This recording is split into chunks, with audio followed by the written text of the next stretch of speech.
साल 1989 श्रीनगर की ठंडी दोपहर एक ऐसी घटना घटी जिसने भारत की राजनीति, सुरक्षा व्यवस्था और कश्मीर के हालात हमेशा के लिए बदल दिए।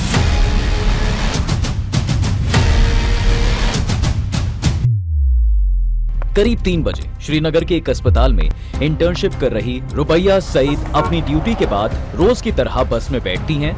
ये वही बस थी जो लाल चौक से निकलकर नौगाम की तरफ जाती है। लेकिन उस दिन बस में कुछ और लोग भी सवार थे, साइलेंट प्लान और पहले से तैयार। जैसे ही बस चांदपुरा चौक के पास पहुंचती है, अचानक 3 लोग उठते हैं, हाथों में बंदूक, और कुछ ही सेकंड में बस रुकवा दी जाती है। यात्रियों की चीखें, डर, सन्नाटा, और फिर रुबैया सईद को बस के नीचे उतारकर जबरदस्ती नीली मारुति कार में बैठा दिया जाता है। कार तेजी से निकल जाती है। इस घटना के 2 घंटे बाद लोकल न्यूज को एक फोन आता है जिसमें बताया जाता है कि गृह मंत्री की बेटी किडनैप कर ली गई है। इस एक फोन के साथ पूरी सरकार हिल जाती है, सुरक्षा एजेंसियां भाग दौड़ में लग जाती है। तो सवाल है साहब कि रुबैया कौन थी जिसकी किडनैपिंग ने भारत सरकार को हिलाकर रख दिया था।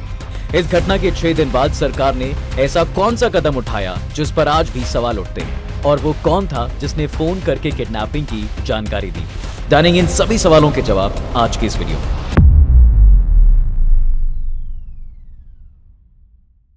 देखिए साहब, वीपी सिंह की सरकार बने अभी 5 ही दिन हुए थे और उनके गृह मंत्री थे तत्कालीन मुफ्ती सईद।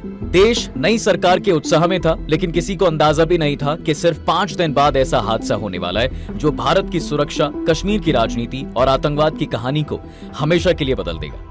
8 दिसंबर 1989 को रुबैया सईद को किडनैप किया जाता है, और ये किडनैपिंग इतनी हाई प्रोफाइल थी कि यह खबर आग की तरह फैली।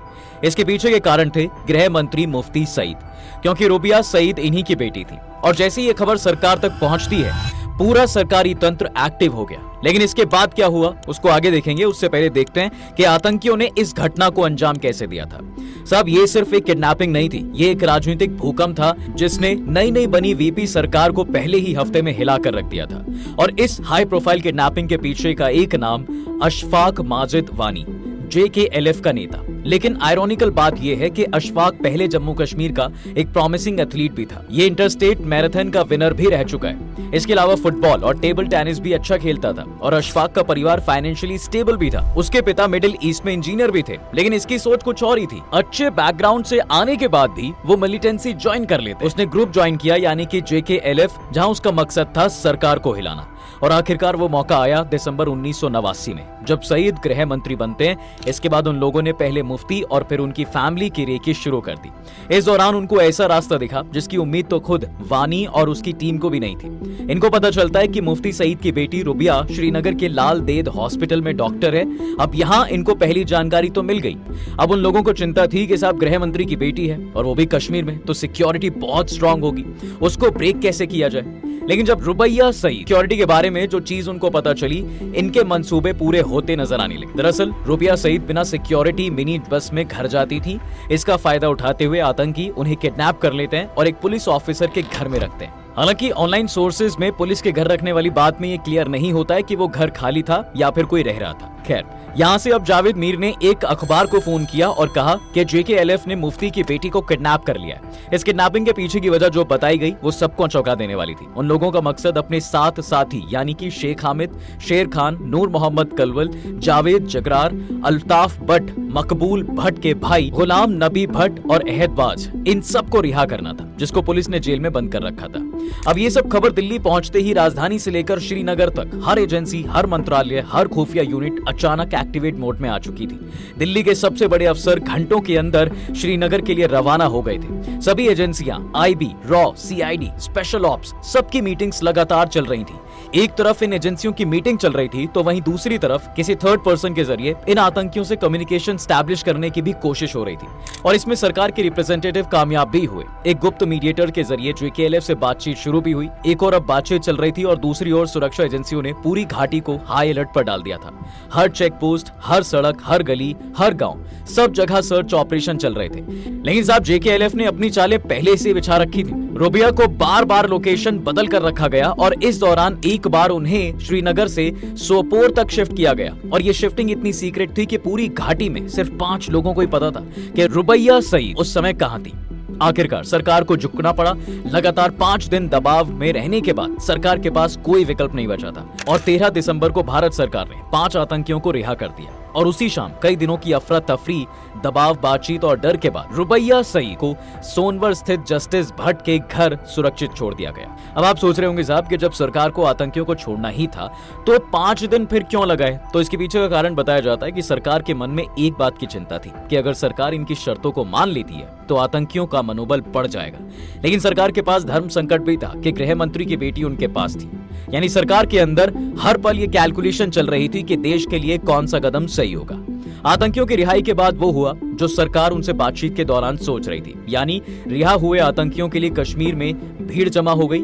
लोग जश्न मना रहे थे, हर तरफ आजादी आजादी के नारे लग रहे थे। उस दिन पूरी रात कश्मीर में जश्न मनाया गया। अलगाववादी नेता हिलाल वार अपनी किताब में लिखते हैं कि रुबैया सईद की किडनैपिंग की सफलता ने कश्मीर में मिलिटेंसी को तेज कर दिया। इस घटना के बाद घाटी में अपहरण और हिंसा की घटनाएं बढ़ी और कई विशेषज्ञ इसे कश्मीर में आतंकवाद के विस्फोट की शुरुआती ट्रिगर घटनाओं में से एक मानते हैं, क्योंकि इसके बाद ही IC 814 विमान को हाईजैक, संसद हमला और घाटी में बड़ी आतंकी घटनाएं इसी अपहरण कांड के बाद से शुरू हुई थी। लेकिन साहब, इस हाई प्रोफाइल अपहरण ने सिर्फ कश्मीर को नहीं बदला, दिल्ली के पावर सर्कल को भी सीधा चुनौती दे दी। 5 दिन तक केंद्र सरकार दबाव में रही और JKLF को इतनी बड़ी अंतरराष्ट्रीय विजिबिलिटी मिली कि इस घटना का मास्टरमाइंड अशफाक मजीद वानी कश्मीर का सबसे चर्चित चेहरा बन गया।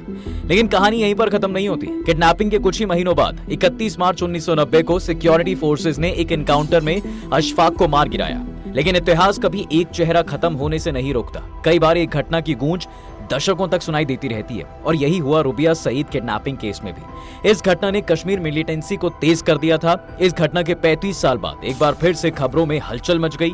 फिर इस किडनैपिंग केस में भगोड़ा घोषित शफात अहमद शांगलू को CBI ने श्रीनगर से गिरफ्तार भी कर लिया।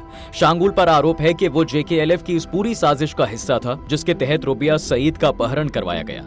CBI के मुताबिक शांगुल ने रणबीर पैनल कोड और टाडा एक्ट की कई धाराओं के तहत यासीन मलिक और उसकी टीम के साथ मिलकर रुबैया सईद के किडनैपिंग को अंजाम दिया था और यही वजह है कि शांगुल पर 10 लाख रुपए का नाम रखा गया था। वो JKLF में एक तरह का ऑफिसर लेवल कैडर था जो संगठन का फाइनेंस मैनेजमेंट संभालता था, यानी वो सिर्फ एक फुट सोल्जर नहीं बल्कि ऑर्गेनाइजेशन की कोर प्लानिंग में शामिल लोगों में से एक माना जाता है। अब सबसे अहम हिस्सा, तमिलनाडु में रह रही रुबैया सईद को CBI ने इस पूरे केस में गवर्नमेंट विटनेस यानी सरकारी गवाह बनाया है। 1989 के किडनैपिंग के 33 साल बाद CBI ने उन्हें अदालत में पेश किया, जहां उन्होंने यासीन मलिक सहित 5 आरोपियों की पहचान की और कहा कि हाँ, ये वही लोग हैं जो उनके अपहरण में शामिल थे। एक स्पेशल टाडा कोर्ट पहले ही यासीन मलिक और 9 अन्य आरोपियों के खिलाफ चार्ज फ्रेम कर चुका है, यानी अदालत ने ये मान लिया है कि इनके खिलाफ सुनवाई के लिए काफी प्रारंभिक सबूत मौजूद हैं। इसी बीच JKLF चीफ यासीन मलिक दूसरे केस टेरर फाइनेंसिंग में दिल्ली के तिहाड़ जेल में सजा भी काट रहा है। अब इन सब कहानियों से अलग जुलाई 2012 में नेशनल सिक्योरिटी ग्रुप यानी कि NSG के पूर्व मेजर जनरल OP कौशिक एक ऐसा खुलासा करते हैं जिसने पूरे देश में भूचाल ला दिया। रुबैया सईद के पिता और तत्कालीन गृह मंत्री मुफ्ती मोहम्मद सईद नहीं चाहते थे कि उनकी बेटी जल्दी रिहा हो।